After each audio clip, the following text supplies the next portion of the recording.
Right. ಬೇರೆ ಏನಾದರೂ miss ಆಗಿದ್ದರೆ ಒಂದು ಸರ್ತಿ ನೋಡಿ ಚೆಕ್ ಮಾಡಿ ತೊಗೊಂಡು ಬನ್ನಿ.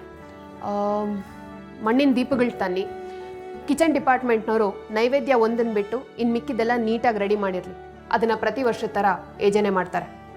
ಸರಿ ಮೇಡಮ್.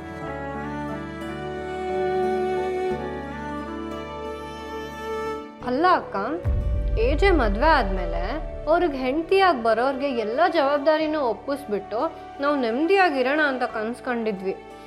ಅದು ನನ್ಸಾಗತ್ತಾ? ಖಂಡಿತ ಆಗಲ್ಲ. ಯಾಕೆಂದರೆ ಅಷ್ಟು ಸುಲಭವಾಗಿ ಈ ಮನೆ ಜವಾಬ್ದಾರಿನ ಆ ಎಡವಟ್ ಲೀಲಂಗೆ ನಾನು ಒಪ್ಸಲ್ಲ. ಒಪ್ಪಿಸ್ಬೇಡಿ. ಅವಳು ನಿಮ್ಮ ಮನೆಯಿಂದ ಓಡಿಸೋದಕ್ಕೆ ಏನಾದರೂ ಪ್ಲ್ಯಾನ್ ಮಾಡಿ. ಅದನ್ನು ನೀನು ಲಕ್ಷ್ಮಿ ಆಗಲೇ ಮಾಡ್ತಾ ಇದ್ದೀರಲ್ಲ. ಹೌದಕ್ಕ, ಆ ಲೀಲಾನ ಆದಷ್ಟು ಬೇಗ. ಆ ಲೀಲಾಯಿಂದ ಮಾತ್ರ ಅಲ್ಲ, ನಿಮ್ಮಿಂದಾನೂ ಏನೂ ಆಗಲ್ಲ. ಇದನ್ನು ಅರ್ಥ ಮಾಡಿಕೊಂಡು ಸುಮ್ಮನಿದ್ರೆ ಒಳ್ಳೇದು. ಈ ಮಾತು ಲಕ್ಷ್ಮಿ ಅಕ್ಕ ಕೇಳಿಸ್ಕೊಂಡ್ರೆ ಅವ್ರ ಮನ್ಸಿಗೆ ಹರ್ಟ್ ಆಗಲ್ವಾ? ಯಾಕೆ, ನಿನಗೆ ಮನಸ್ಸಿಲ್ವಾ? ಅದಕ್ಕೆ ಹರ್ಟ್ ಆಗಲ್ವಾ? ಹರ್ಟ್ ಆಗುತ್ತೆ. ನಮ್ಮನ್ನು ಅವಳ ಜೊತೆಗೆಲ್ಲ ಕಂಪೇರ್ ಮಾಡಬೇಡಿ ಅಕ್ಕ. ಹೌದು, ಅದು ತಪ್ಪೆ.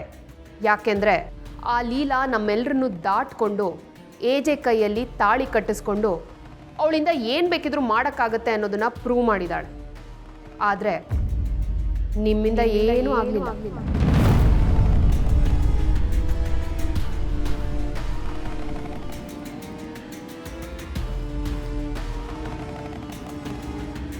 ಈ ಅಕ್ಕ ನಮ್ಮ ಪಾರ್ಟಿನ ಇಲ್ಲ ಲೀಲಾ ಪಾರ್ಟಿನ ಒಂದು ಅರ್ಥ ಆಗ್ತಿಲ್ಲ.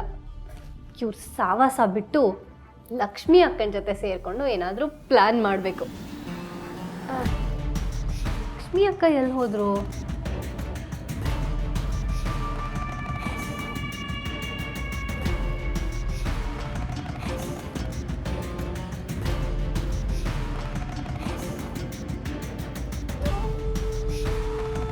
ಹೇಗಿದೆಯಪ್ಪ ಇವತ್ತಿನ ನನ್ನ ರಾಶಿ? ಮೇಷರಾಶಿಯವರಾದ ನಿಮಗೆ ಈ ವರ್ಷ ಹಬ್ಬದ ಸಡಗರ ಇದ್ದರೆ ಸಾಕು, ಉಪವಾಸ ಮಾಡುವ ಅವಶ್ಯಕತೆ ಇಲ್ಲ. ಏನಪ್ಪ ವಿಶೇಷವಾಗಿದೆ? ಮೇಷರಾಶಿಯವರಾದ ನಿಮ್ಮ ಗ್ರಹಗತಿಗಳ ಚಲನೆಯಲ್ಲಿ ಕೊಂಚ ಬದಲಾವಣೆ ಇರುವುದರಿಂದ ಉಪವಾಸ ಮಾಡಬಾರ್ದು. ಮಾಡುವುದರಿಂದ ಮನಸ್ಸಿನ ಶಾಂತಿ ಹದಗೆಡುತ್ತದೆ. ಇವ್ರು ಹೇಳಿದ್ರು ಹೇಳದೇ ಇದ್ರು ನಾನಂತೂ ಉಪವಾಸ ಮಾಡಲ್ಲ. ಒಂದು ವೇಳೆ ಮಾಡಿದ್ರು ಈಜಿ ಅದನ್ನು ಕಂಪ್ಲೀಟ್ ಮಾಡಕ್ಕೆ ಹೇಳ್ಬಿಡ್ತಾರೆ. ಈ ಲೀಲಾ ಬಂದಾಗಿಂದ ಮನೆ ಮನಸ್ಸು ಎರಡರ ಶಾಂತಿನೂ ಕೆಟ್ಟು ಹೋಗಿದೆ. ಇನ್ನು ಅವಳಂತೂ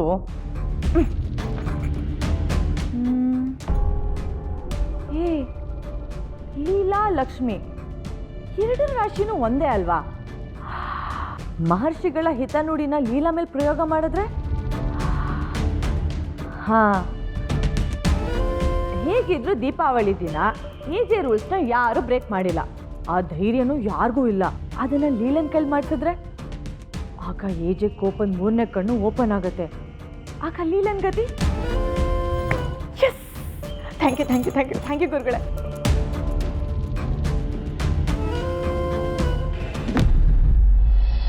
ಏನು ಅಮ್ಮ ಮಗಳು ಇಲ್ಲಿವರೆಗೂ ಪಾದ ಬೆಳೆಸಿರೋ ಉದ್ದೇಶ?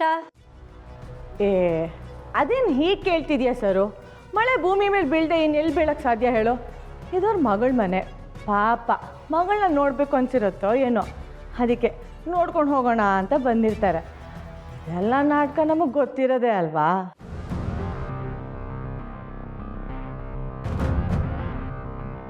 ಇಲ್ಲ ಇಲ್ಲ, ಹಾಗಲ್ಲ. ದೀಪಾವಳಿ ಹಬ್ಬಕ್ಕೆ ಮಗಳನ್ನು ಅಳಿಯನ್ನ ಕರೆದು ಹೋಗೋಣ ಅಂತ ಬಂದ್ವಿ. ಹದ್ದು ಹಾವನ್ನು ಹುಡುಕ್ದಾಗೆ ನಿಮ್ಮ ನೆಪಗಳನ್ನ ಚೆನ್ನಾಗಿ ಹುಡುಕ್ತೀರ. ಲಕ್ಷ್ಮಿಯವರೇ, ಇದರಲ್ಲಿ ನೆಪ ಏನು ಬಂತು? ಇರೋ ವಿಷಯ ತಾನೇ. ನಾವು ಅದನ್ನೇ ಹೇಳ್ತಿರೋದು. ಇಲ್ಲಿ ವಿಷಯ ಇರೋದ್ರಿಂದಲೇ ತಾನೇ ನೀವು ಅವಾಗವಾಗ ನೆಪ ಹುಡ್ಕೊಂಡು ಬರ್ತಿರೋದು. ನೋಡಿ, ಮಗಳನ್ನ ಶ್ರೀಮಂತರ ಮನೆಗೆ ಕೊಟ್ಟಿದ್ದೀವಿ. ಮಗಳನ್ನ ನೋಡೋ ನೆಪದಲ್ಲಿ ಶ್ರೀಮಂತಿಗೆ ಎಂಜಾಯ್ ಮಾಡೋಕ್ಕೆ ಬರ್ತಿದ್ದಾರೆ ಅಂತ ನೀವು ತಿಳ್ಕೊಂಡಿದ್ದೀರಾ. ಆದರೆ ಒಂದಂತೂ ಸತ್ಯ, ಬಡವರೇ ಆಗಲಿ ಶ್ರೀಮಂತರೇ ಆಗಲಿ ತಿನ್ನೋದು ಅನ್ನನೇ ಹೊರತು ಚಿನ್ನನ ಕಡಿಯೋಕ್ಕಾಗಲ್ವಲ್ಲ. ದೊಡ್ಡವರು ಇನ್ನೂ ಒಂದು ಮಾತು ಹೇಳಿದ್ದಾರೆ, ಬಡವರ ಮನೆ ಮಾತು ಚೆನ್ನಾಗೇ ಇರುತ್ತೆ ಅಂತ. ಎಷ್ಟರ ಮಟ್ಟಿಗೆ ಅಂದರೆ ಕನಸಲ್ಲೂ ಕಾಣಕ್ಕಾಗದೇ ಇರೋ ಕಾಂಚಣನ ಮಾತಲ್ಲೇ ಸಂಪಾದನೆ ಮಾಡಿಬಿಡ್ತೀರ ಅಲ್ವಾ? ನೋಡಿ ದುರ್ಗಾ ಅವರೇ, ನಾವು ಬಂದಿದ್ದು ಮಗಳನ್ನ ಅಳಿಯನ್ನ ಹಬ್ಬಕ್ಕೆ ಕರೆದು ಹೋಗೋಣ ಅಂತ ಅಷ್ಟೇ. ಅಷ್ಟೇ ಆಗಿದ್ರೆ ನಿಮ್ಮ ಮಗಳನ್ನ ಮನೆಗೆ ವಾಪಸ್ ಕಳಿಸಿದ್ವಲ್ಲ, ಅಲ್ಲೇ ಇಟ್ಕೋಬೇಕಿತ್ತು. ಮತ್ತ್ಯಾಕೆ ವಾಪಸ್ ಕಳಿಸಿದ್ರಿ? ನೋಡಿ ಮಾ ದುರ್ಗಾಂಬ, ಒಂದು ಹೆಣ್ಣು ಹುಟ್ಟಿದಾಗ್ಲೇ ಡಿಸೈಡ್ ಆಗಿಬಿಡುತ್ತೆ ಅವಳು ಮದುವೆ ಆಗಿ ಬೇರೆಯವ್ರ ಮನೆಗೆ ಹೋಗಿ ಆ ಮನೆ ಬೆಳಗಬೇಕು ಅಂತ. ಹಾಗೇ ನನ್ನ ಮಗಳು ಈ ಮನೆ ಬೆಳಗಬೇಕು ಅಂತಲೇ ಬಂದಿರೋದು. ಅವಳನ್ನ ತವ್ರ ಮನೆಗೆ ವಾಪಸ್ ಕರ್ಕೊಂಡು ಹೋಗಿ ಇಂಥ ಮನೆನ ಕತ್ಲೆ ಮಾಡೋಕ್ಕೆ ನನಗಿಷ್ಟ ಇಲ್ಲಮ್ಮ.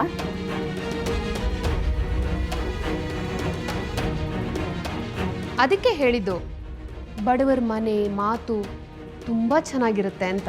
ಅರೆ ಕೌಸಲ್ಯ, ಯಾವಾಗ ಬಂದ್ರಿ? ಯಾಕೆ ನಿಂತ್ಕೊಂಡ ಮಾತಾಡ್ತಿದ್ರಿ? ಬನ್ನಿ ಕೂತ್ಕೊಳ್ಳಿ. ಈಗ ತಾನೇ ಬಂದೆಮ್ಮ. ನಿಮ್ಮ ಸೊಸೆಂದರು ಅಲ್ಲಲ್ಲ, ನನ್ನ ಮಗಳು ಸೊಸೆಂದರು ಅವ್ರ ಅತ್ತೆ ತಾಯಿ ಅನ್ನೋ ಕಾರಣಕ್ಕೆ ಸಿಕ್ಕಾಬಟ್ಟೆ ಭರ್ಜರಿಯಾಗಿ ಖುಷಿಯಿಂದ ನನ್ನನ್ನು ವೆಲ್ಕಮ್ ಮಾಡಿದ್ರು.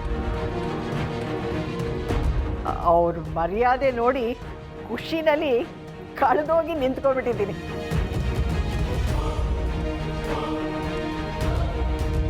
ನಮ್ಮ ಮನೆತನದ ವೈಶಿಷ್ಟ್ಯನೇ ಹಾಗೆ. ನಮ್ಮ ಮನೆ ಹೆಣ್ಮಕ್ಳು ಮನೆಗೆ ಯಾರೇ ಬರಲಿ ಅವ್ರಿಗೆ ಸಲ್ಲಬೇಕಾದ ಗೌರವನ ಕೊಟ್ಟೇ ಕೊಡ್ತಾರೆ. ಹೌದು, ಇಷ್ಟೊತ್ತು ಪಾಪ ಅದನ್ನೇ ಪ್ರದರ್ಶನ ಮಾಡ್ತಾಯಿದ್ರು.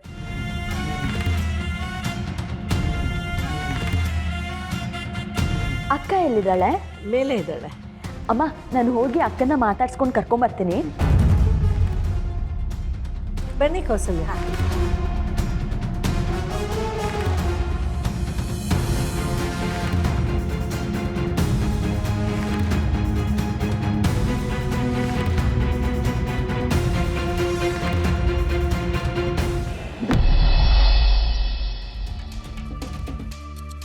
ಒಂದು ನಿಮಿಷ. ಅಲ್ಲ, ಇವತ್ತು ಮನೇಲಿ ಹಬ್ಬ ಇಟ್ಕೊಂಡು ನೀವು ಕೆಲ್ಸಕ್ಕೆ ಹೋಗಬೇಕಾ? ಏನ ಅಂದರೆ ಇವತ್ತು ಹಬ್ಬ ಅಲ್ವಾ, ಮನೇಲಿರದೆ ಆಚೆ ಹೋಗೋದು ಎಷ್ಟು ಸರಿ ಅಂತ. I know what to do, what not to do. ನಿನ್ನ ಹತ್ರ ಹೇಳಿಸ್ಕೋಬೇಕಾಗಿತ್ತು. ನೀನು 4 ಜನಗಳ ಮಧ್ಯೆ ಮಾತ್ರ ನಾನು ಹೆಂಡ್ತಿ, 4 ಗೋಡೆಗಳ ಮಧ್ಯೆ ಅಲ್ಲ. ಲೀಲಾ, ಅಂತರ ಇದ್ದಾಗ ಹಬ್ಬ ಹರಿದಿನ ಬಂದ್ಬಿಡ್ತು ಅಂದರೆ ಸಂಭ್ರಮ ಪಡ್ತಾ ಇದ್ದ, ಎಲ್ಲರ ಜೊತೆ ಖುಷಿಯಾಗಿರ್ತಾ ಇದ್ದ.